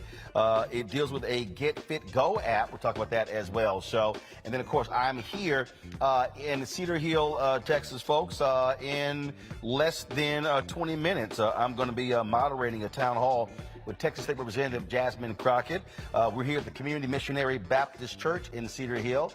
She is in a runoff against Jane Hamilton to replace, to get the Democratic nomination to replace Congresswoman Eddie Breedis Johnson, a longtime member of Congress who is retiring from that position. And so we'll be having that town hall after this. Folks, if you're on Facebook and YouTube, be sure to hit that like button. Let's hit 2,000 likes, y'all, on YouTube. It's more than 3,000 of y'all watching. Go ahead and hit that button. Let's make it happen. If y'all also want to support us, please download the Black Star Network app. If you're having issues watching on Facebook or Twitch or Instagram, on YouTube, then all you actually have to do, folks, is download the Black Star Network app. And again, it's available on Apple phone, Android phone, Apple TV, Android TV, Roku, Amazon Fire TV, Xbox One, Samsung Smart TV as well. You can download it again on any of those devices, your iPad, you name it. You see right here, I've got them right here on both of my devices right here. Come back to me, please. Thank you very much. And you'll see today's show. Again, you hit that button. You can watch live. And then, of course, it's going to come up in a second. Let me do a full screen. And so you can actually see the show on your phone right here. And so another way for you to actually see it. And so, again, download on any of these. If you got multiple devices, download them on all different devices. And so there you go right there. Also, of course, join our Bring the Funk fan club. Our goal is to get 20,000 of our fans contributing on a minimum $50 each for the year. That's $4.19 a month, 13 cents a day for them to join our Bring the Funk fan club. Of course, there's no minimum, there's no maximum, and so we appreciate all the support. Cash or money orders, checks and money orders, P.O. Box 57196, Washington, D.C. 20037-0196. Cash App is $RM Unfiltered. PayPal is R Martin Unfiltered. Venmo is RM Unfiltered. Zelle is Roland at RolandSMartin.com. Roland at RolandMartinUnfiltered.com. We'll be right back.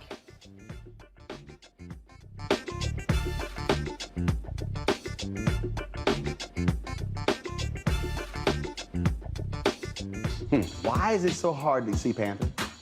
What Bruh. deal? Wow. I mean, if you go to Amazon, I think I tried. Man. So I have a collection of That's a hard movie. They black charge you $300 DVDs. on Amazon. I was like, I'm not about to pay no $400 for a VHS copy.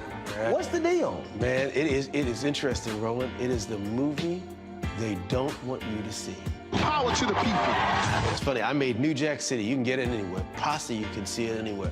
But a movie that says that it is not an accident that we medicated the black communities right around the time when they were getting militant, when you had the Panthers starting to organize, the people starting to vote and march on Washington. We let these communities get medicated. In fact, that comes up in The Godfather, you know, where they say, as long as it stays in the black communities. So we asked the question, they tried to ask us questions. I asked them, the reporters when we did, I said, listen, why is it a 13-year-old boy in the hood can find a way to buy a gun, some liquor, or a church, or some crack, and yet you can't find them to arrest those people? You can't arrest that dealer. Why is that?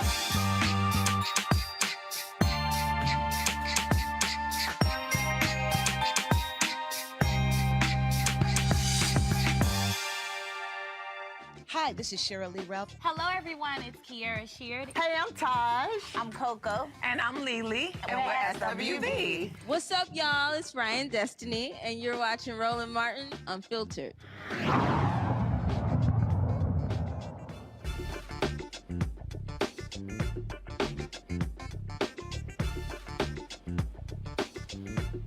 All right, folks, he is a 13-time Grammy nominee.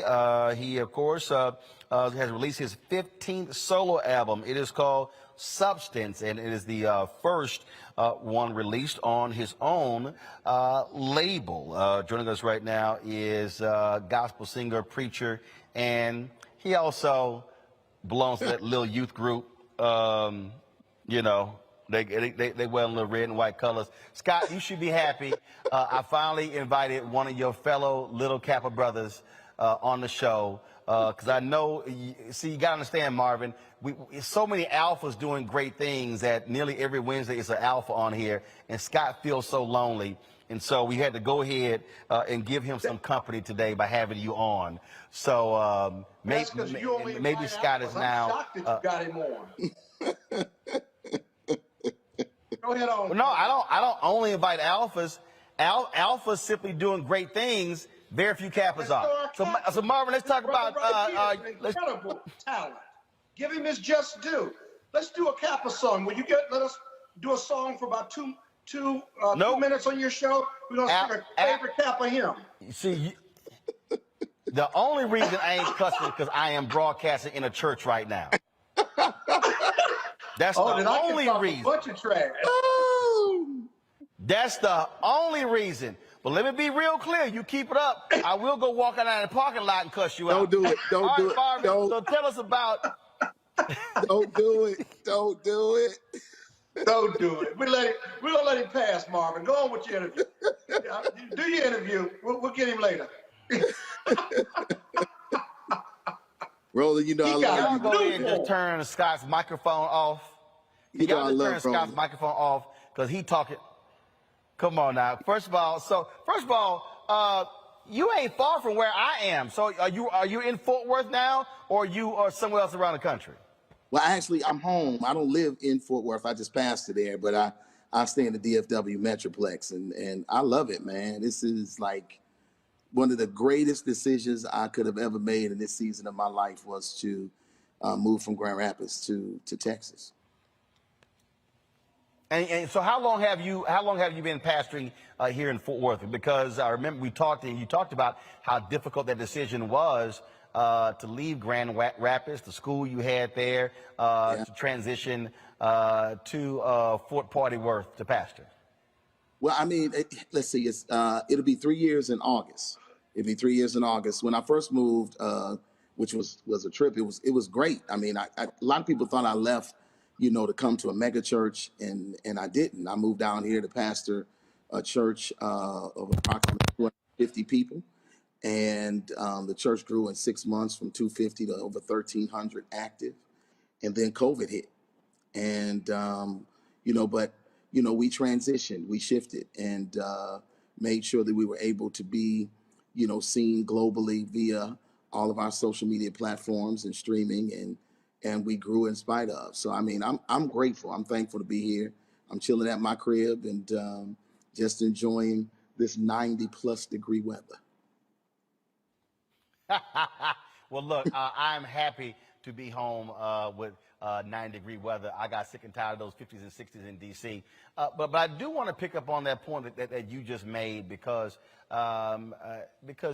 again, you said you left to pastor a church of 250 people. You know, we're living in an age where I guarantee you somebody's watching going, what was he thinking? I mean, why is he not leading a church with 4 or 5 or 6 or 10,000 members? Take us through that decision because, so again, the average person would go, well, someone of his stature, I mean, that's beneath him. No, absolutely not. I mean, if you do a statistical study, you would find that, you know, the majority of the churches in the country are only 75 members. I mean, so, you know, and not only that, but, you know, less than 1% of churches are over 1,000. So, you know, just having the opportunity to, I don't know what just happened, but just having the opportunity to come down here and to start. Somebody watching you on the show decided to Skype you. Oh, no, well, It I probably don't know was Jamal Bryant. That was Monique. No, but Monique.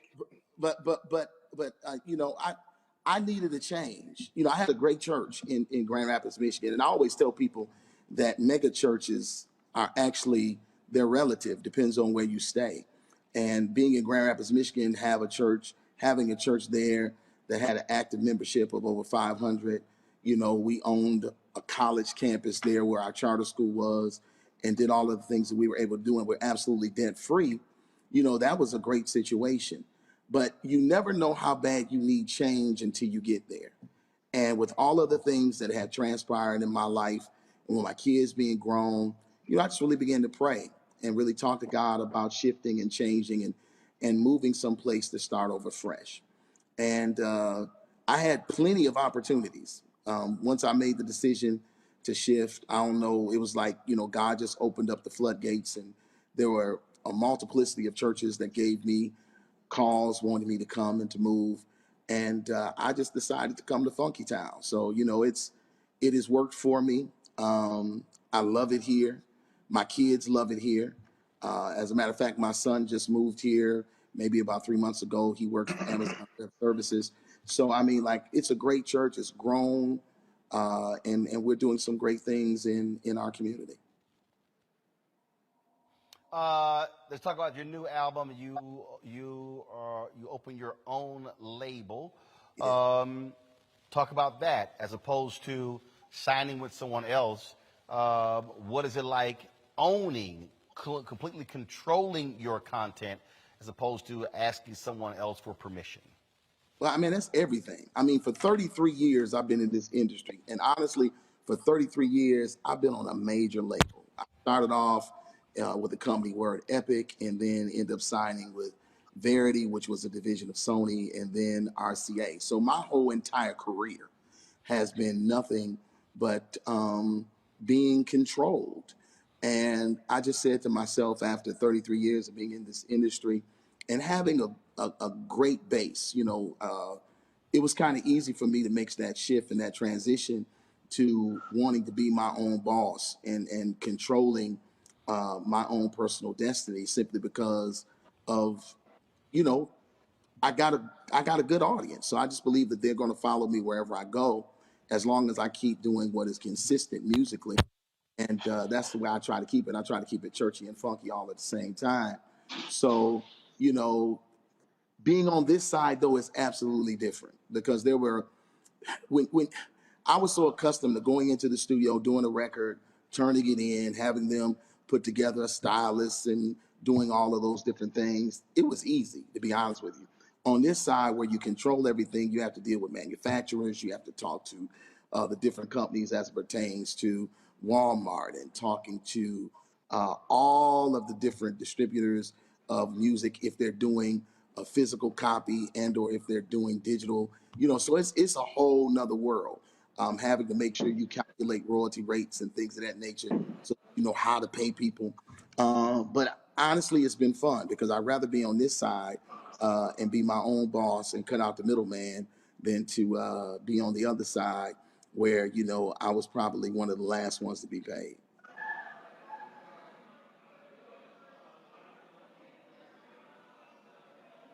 I can't hear you.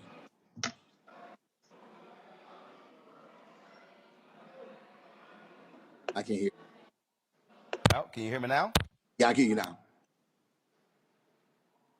I can't hear you now. Something just happened. I can't hear you, Ro.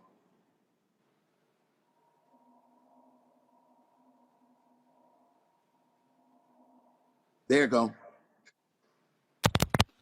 All right, not sure what's going on. We got demons up in here. All right, can you hear me now? There you go. We can hear you now. All right, let's go. That's those Kappa demons. All right, Monique, you get to ask the first question, not you, Scott. I don't have a question. Pastor Sapp, thank you so much. Thank you for everything. God bless you, sir. God bless your life. Thank you for everything that you have meant to the gospel community, to this world. You've been a blessing in my life and the life of so many others, and I'm just thankful for all of your latest accomplishments. Thank you. I appreciate it. I do. Thank you so much. Robert. What would be your advice for what would be your advice for young pastors who are currently entering the ministry? There's a lot of conflicting information out there, a lot of being pulled in a lot of different directions. I've spoken at seminary school recently to students about activism and organizing. A lot of them say, well, I want to have a big house. They want to have a mega church. They want to be a celebrity. What would be your advice to getting started? What should actually drive you into the ministry as opposed to some of the pulling towards fame and fortune that many people are focused on now? What's so amazing to me is that they think that being a pastor is a fame and fortune type of situation. I mean, you know, once you get into it, you will understand that, you know, it's a life filled with service. And, you know, there's no guarantee that you're going to have a 5,000-10,000 member church, because the reality is that the majority of the churches in America ain't 5,000-10,000 members. You know, that's just, it's a fallacy. So I would just really kind of challenge them and tell them that if you're serious about ministry and if you're serious about serving people, because that's what this is really all about, this is a thankless job, to be perfectly honest with you. But it's also a rewarding job when you get the opportunity to see people's lives change and you motivate them and encourage them to be better. That's the reason why I got into ministry, because I understood that this was my life's assignment. It wasn't because I was looking for fame and or fortune. I got into it because I really wanted to see people's lives change through the Word of God, and I've seen it. So that's, to me, is what it's really all about. All right, Marvin. Well, we appreciate it. All right, I guess I'll go ahead. Whoa! I got a question. No way. Oh, no way. And you're in church. Come on, Scott. Hurry up. Okay. Hurry up. Okay, this is going to be good. I want to talk to Pastor Sapp about another part of his life that you wouldn't even imagine how I met him for the first time. 3 or 4 years ago, I was managing partner of Reed Smith, and Pastor Sapp and some colleagues of him came to the D.C. office, invited by Keon Pope, a former partner of mine, to talk for Black History Week program. And he broadcast to probably 29 offices worldwide. We had about 100, 150 people there. Do you remember, Pastor? I do. And at the law firm of Reed Smith? It was fun. No, he don't remember. Yes, he does. Could I just get my question out? And so he talked about his life. Well, if you hurry up and ask the question, his love of music. I mean, you gave us that long meet and greet. Come on. Could I just finish? It was a very powerful interview to people that you didn't think he would normally understand or appreciate his gospel music. Everybody, black, white, yellow, and brown, was there. And so I want to thank you for that. And I want to also ask you, how often do you do that? Because it doesn't matter what music and what your calling is. I thought your interview was just super powerful about life as well as how you develop your music and your calling from God? Well, I mean, I do it often because, I mean, I just think that if you just keep it 100 and you be real about what you do and who you are and be as translucent as possible. I struggle with transparency because I just don't think you see everything about your life. But you need to be selective and discreet about what you show people and what you share. So, I mean, I get the opportunity to share my life with a lot of people. As a matter of fact, on the 21st of August, we just finished filming, and it will be out on TV One. The Never Would Have Made It story, Never Would Have Made It, that biopic. So this has given me an opportunity to be able to share aspects of my life and allow people to see things that most people don't know. They just know Never Would Have Made It. They know the preacher and singer, but they don't know the young man mess. So I'm really excited about having the opportunity to really share some things about my life with people so that they can see that no matter where you come from, no matter how bad things might have been in the beginning, that you still have the opportunity to shift, change, and make things better and make something better out of your life. Yeah, I certainly look forward to seeing it. Thank you, Roland. Listen, the album is available right now. It's available right now. You can all pre-order it. It actually comes out on June the 10th. It comes out on June the 10th, but you can pre-order it on any and or every one of your media platforms. You can go to my website if you want physical copy, because I do still understand that everybody is not, tech savvy. There's a whole lot of people that still want the CD so they can read the credits and stuff. But you can go to Amazon, any place that you get your music. I promise you it's going to be a great blessing to you. Substance is going to be hot. Well, also, what some folks don't know is that when they download music, they don't realize they don't actually own the music. You're actually licensing the music. Those of us who grew up, we have relatives who pass down albums. You actually can't pass down digital music without that username and password. And so the physical copy is still worthy. So yeah, I understand that. And Scott, you had no idea what I just said. Trust me. So you probably one of them physical copy people. All right, Marvin Sapp, always glad to see you. Again, one of the 2 or 3 Kappas I tolerate in my life, along with Jamal Bryant. You like me. You like us. You like us. You like us. We family. We brothers. We brothers. Look, y'all all need an alpha around y'all to hold y'all up, to lift y'all up, and to lay hands on y'all when y'all get extra. So, y'all be sure to get, Pastor Sapp get his new CD. And if y'all are in Fort Worth, give folks the name of the church so they can stop by and leave their tithe and offering when they come by. Well, just come by first. Chosen Vessel Church in the city of Fort Worth, Texas. All they got to do is just Google my name and the church will come up. I promise you. You have a great time. You can watch me every Sunday, 11 a.m. Central Standard Time on any and or all of our social media platforms. Now, Scott need to send you an offering. Scott, I think you should send your Kappa brother a $5,000 offering for a program at the church. I'm just going to go ahead and call that out. So Pastor Sapp, be sure to let me know when Scott's direct deposit went through. Let me know when it happened. Because if you were alpha, I would have done that. My money's tight. I'm a lawyer. Oh, now you no longer his Kappa brother. See how y'all are? All right, Pastor Sapp, I appreciate it. Thanks a lot. In the Bible? I love y'all, man. Take it easy. Lawyers, or was that the tax collector? The tax collector Jesus spoke ill of, didn't it? Scott, you ain't read your Bible in about 25 years. Yeah, but I know that. Thanks a bunch. I know that. I'll talk to you later, folks, man. I got to go to a real yes, sir, I appreciate it. Real quick break. We come back to Tech Talk for our final segment on Roland Martin Unfiltered, the Black Star Network, broadcasting live from studio.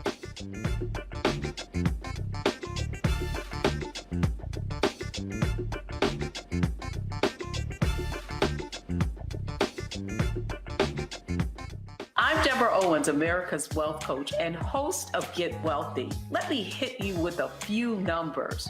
African Americans spend 9 times the amount on ethnic beauty products and yet only own 1% of the beauty supply stores. It's an $18 billion industry. On the next Get Wealthy, you're going to learn and hear from a woman who's turning this obstacle into an opportunity. We literally take you from A to Z on all of the things step by step you need to have in place to open and run a very successful beauty supply store.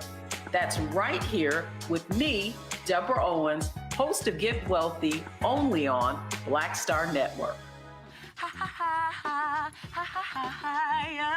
Hey, I'm Antonique Smith. What up, Lana Well, and you are watching Roland Martin Unfiltered.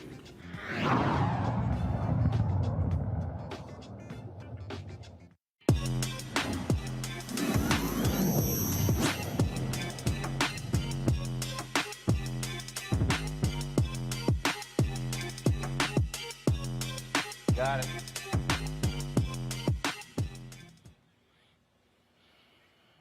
All right, a lot of people are intimidated by fitness apps, things along those lines. They see the hard bodies and all this sort of stuff along those lines. So my next guest actually created this app called Ready, Get, Fit, Go. It is targeting folks who are plus size and also fitness newbies. Chamara Bentley experienced her own health transformation and wrote a book called How to Lose Weight Fast When You Lack Motivation. She joins us now from Cleveland, Ohio. Chamara, glad to have you. Hi, thank you for having me. What was the issue for you? And so was it you just didn't want to do it? And then what spurred you to get going? Well, I started off at 403 pounds, and I was just at a really low point in my life, and I was so sick and tired of feeling how I was feeling, and I knew I needed to make a change. So it's just like one day I said, enough's enough, and I got up and I just tried doing some workouts. I did discover that because I was overweight, my body wasn't able to physically do the kind of moves that I was trying to do. So that's when, I started just like making my own workouts, and that's where I just started. So on your app, you focus on low intensity workouts. Again, a lot of people, they jump right into it, but they really aren't physically able to do so. And so it's because of what you experienced, is that how you tailored your app? Yes. Basically, I wanted to just make workouts for people who were like me, and I just wanted, like, all my workouts are just for beginners, and so I wanted it to be easy so people wouldn't become discouraged, and they too can begin a self-love / weight loss journey as well. If this was a segment about guns, Robert Patillo would be excited. So I know he appreciates hearing about these low-intensity workouts. Robert, you get the first question. I do have a question. So we've heard a lot in the media, particularly recently, about body positivity and kind of this campaign against fat shaming. How do you kind of balance that and also convincing people that it is good and positive to start working out and losing weight and getting in shape for their own personal health? Well, it's okay to want to be healthy. I mean, obviously, I've lost 116 pounds, and I'm still plus size, but I wanted to just be a healthier version of myself. And I just want to encourage, just being healthy and happy. The goal isn't to be skinny, just, healthy. So I still love who I am. I still love my thickness. I love, everything that I do. I just want to be healthy. All right. Monique, question. Sure. Where can people get started? If they are stuck in a rut and are basically emotionally exhausted and not able to find the motivation to do anything at all, what do you suggest? You have to. It's a weight loss journey, but it's also a self-love. So you definitely have to start with like putting yourself first, and you have to change your mindset. And it's not something, this is a lifestyle change. So it's not something that's going to, just happen overnight. You don't have to be perfect. You just have to make the initiative to make a change. And you have to, start off slow so you don't become overwhelmed. I feel like that's where a lot of people end up, kind of not succeeding or wanting to give up because they're so overwhelmed with just wanting to just make a big old change. You just start with a small goal, and we have a big goal, we see the bigger picture, but break it down a bit and make it a small goal so eventually you will get to your bigger goal. So if you say you want to lose 100 pounds, that's great, but maybe bring it back and just say, okay, for the first month, I want to lose 10 pounds and I want to lower my carb intake and I want to increase my protein, drink more water, and then you'll get to that bigger goal. But just, you don't want to overwhelm yourself. So you just start with just changing your mindset and just, you just got to put yourself first. Scott Bolden. Yeah. Thank you for being on the show, and congratulations on your weight loss. But there's an emotional and psychological side to weight loss as well. And can you talk a little bit about that, not just from a body image standpoint, but psychological dependence on food, how you interact with food, why you overeat, not you, but you generally overeat, and really, what's that battle like, notwithstanding the workouts and the app? It's hard. That's why I call it a self-love journey, because you do have to work on things mentally. So it's really important to journal. Everything's not going to work for every person, but you should start off with writing down your emotions, because a lot of people emotionally eat. And so definitely, just like I said, journaling and just looking in the mirror and just telling yourself positive affirmations. And you have to do the work. So it's a self-love journey as well. It's hard when, we all get cravings for certain foods, but that's what I talk about when it comes to setting small goals. So you can say, for the next 3 days, I'm going to, eat this, drink this, so you can kind of not become overwhelmed and fall back into your old habits. You become more proud of yourself and just stay encouraged. And it's like a mindset. So definitely just taking things slow and just writing things down is a big part of it, because it is mental with any change, not just weight loss. So. All right, the app is ready, get fit, go. Take us on all available platforms. Jamara Bryant, we certainly appreciate you joining us on the show, and good luck with the app. Thank you so much. All right, thanks so much. Take care. All right, Scott, Monique, Robert, I certainly appreciate the